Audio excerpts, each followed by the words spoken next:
Так, про машину. Это ГАЗ-2217, Соболь, он же Баргузин, потому как с низкой крышей. Двигатель стоит 406, изначально он был карбюраторный, а потом я поменял карбюраторный впуск на инжекторный и добавил четвертый ГАЗ, четвертое поколение.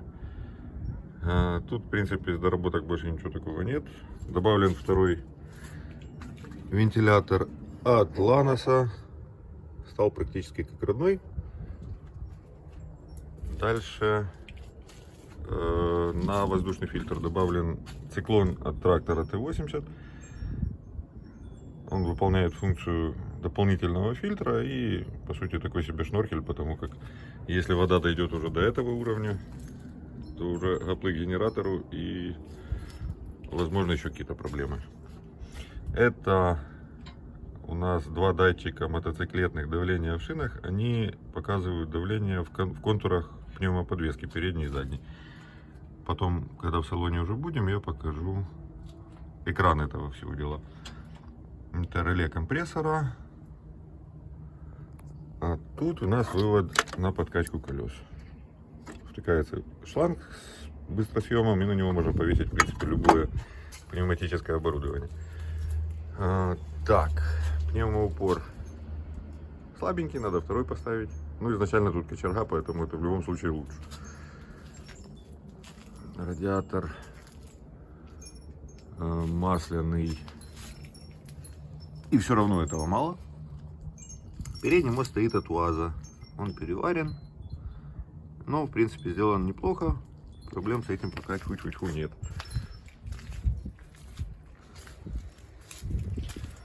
Колеса. После лифта на 5 сантиметров влезли колеса 245, 75, 16, то есть 30,5 дюймов. Ну, пока этого достаточно. По пневмоподвеске. Вот такие вот подушечки установлены на каждую рессору. Передние амортизаторы Toyota Land Cruiser 100 стоят как родные. Ну, конкретно на эту машину. На любой другой Соболь, возможно, не станет. Это про лифт. Вот те самые второпластовые, или как этот материал называется, ну неважно, второпластовые проставки, нарезанные из цельного прутка, 50 мм высота, центральное отверстие 12. Болты подходят от ВАЗ-2121, крепление тяги стабилизатора, что-то такое.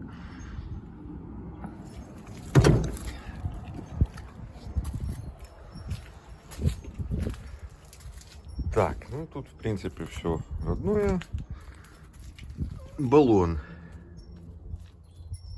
заправляется на 50 литров. Сколько его реальный объем? Ну, 60 или 70. Кроме этого, где-то здесь же живет ресивер компрессора. Ладно, потом его увидим. Дальше. Полный привод реализован через раздатку от ГАЗ-66. Это стандартный прием для Соболей, даже для полноприводного Соболя. Родную раздатку с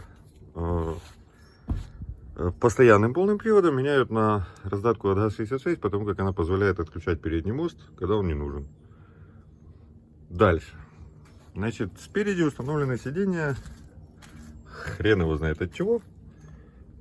Это третий ряд от какой-то машины. Не очень комфортные в плане того, что не диван, но сидеть на них удобно. Есть какая-то минимальная боковая поддержка. И они установлены на поворотных платформах.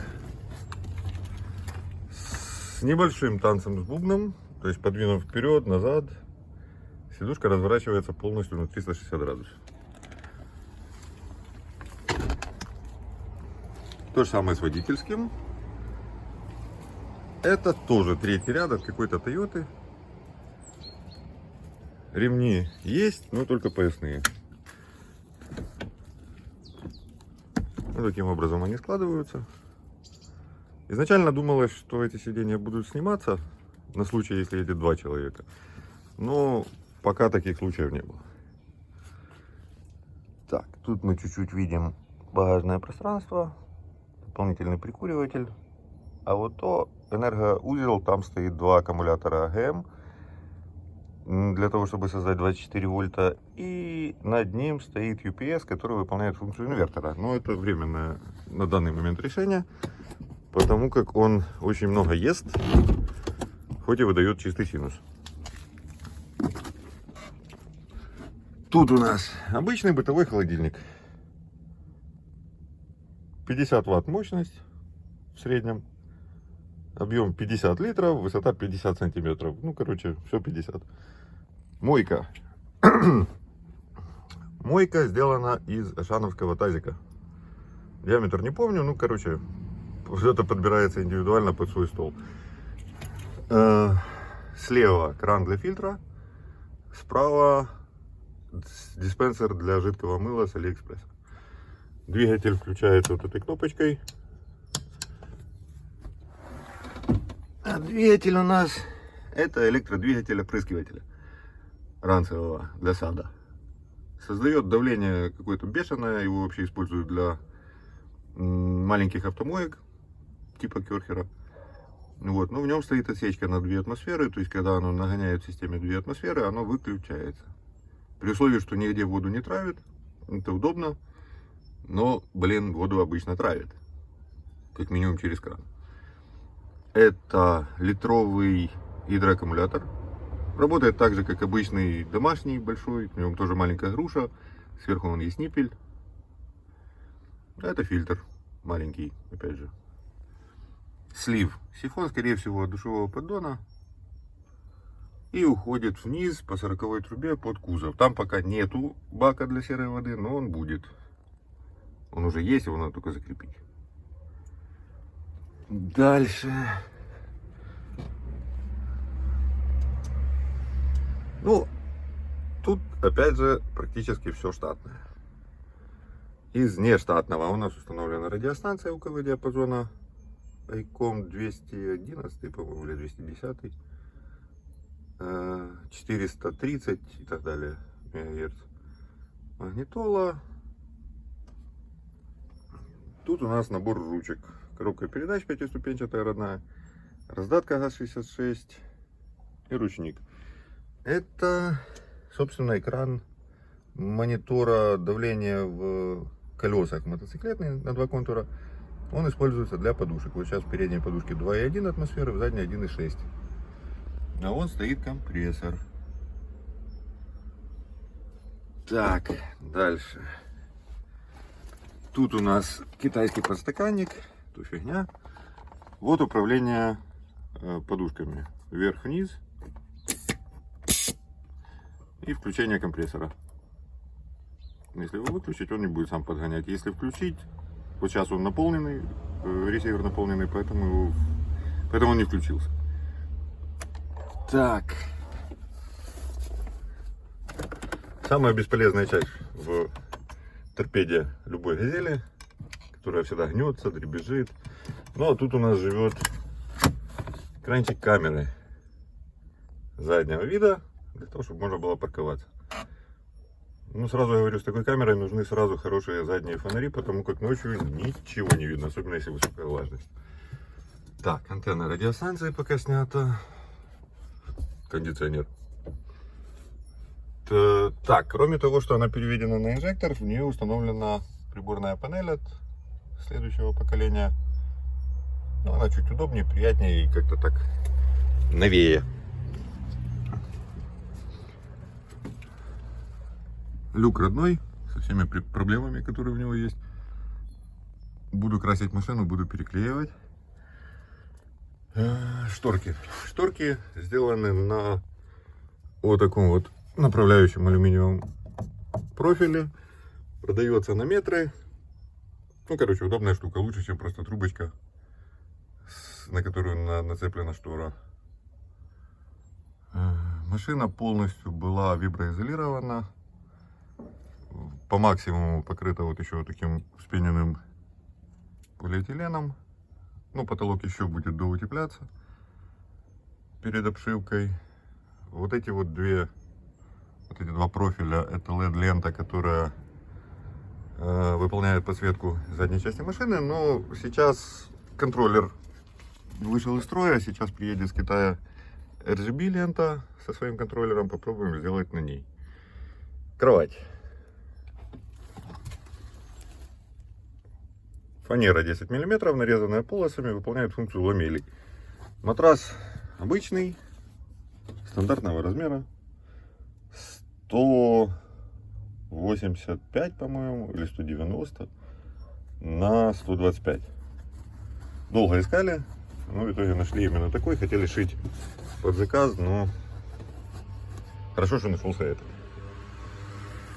Так. Пол. Ну, пол был застелен ламинатом. Под ним лежит обычная прослойка под ламинат из пенки такой, ну как. Вот, и под ним 50-миллиметровый стиродур и каркас из деревянной рейки. Ну и под ним, соответственно, виброизоляция. Энергомодуль. Шим-контроллер солнечной батареи. Тут у нас два распределителя 12 и 24. 12 из 24-вольтовой системы делается при помощи вот этого конвертера. Сколько там у нас ампер? 50 ампер. Стоит второй инвертор. Дополнительно это вот та самая идея про зарядку 24-вольтовой системы от стартерного аккумулятора во время движения. Он подключен, собственно, к стартерному аккумулятору через ключ. И к нему подключался вот этот вот китайский умный зарядник. Но как-то не так оно работало, как хотелось. В общем, это тоже все будет переделываться. Тут у нас... Да, все очень красиво, на фанере, короче, как надо. Тут у нас включение 12 вольт и включение панели. Дополнительно было сделано, поставлен термостат на включение этого вентилятора, если инвертор будет перегреваться. Но, видимо, нагрузка была всегда маленькая, и он никогда не включался. 30 градусов на радиаторах транзисторов никогда не достигалось. Это багажное отделение. Тоже будет чуть-чуть переделываться. Будет вставляться еще автономный отопитель. Бак для воды. 40-литровая канистра, будет ставиться другой. Уже есть 50 литров. Вот. Это горловина для заполнения бака. Тут сапун для выхода и входа воздуха, когда, собственно, работает насос. Тут в этом хламушнике в стену уходит шланг, который выходит уже рядом, собственно, с насосом и фильтром. Так. А тут ничего необычного. Все стандартно. Была установлена лестница.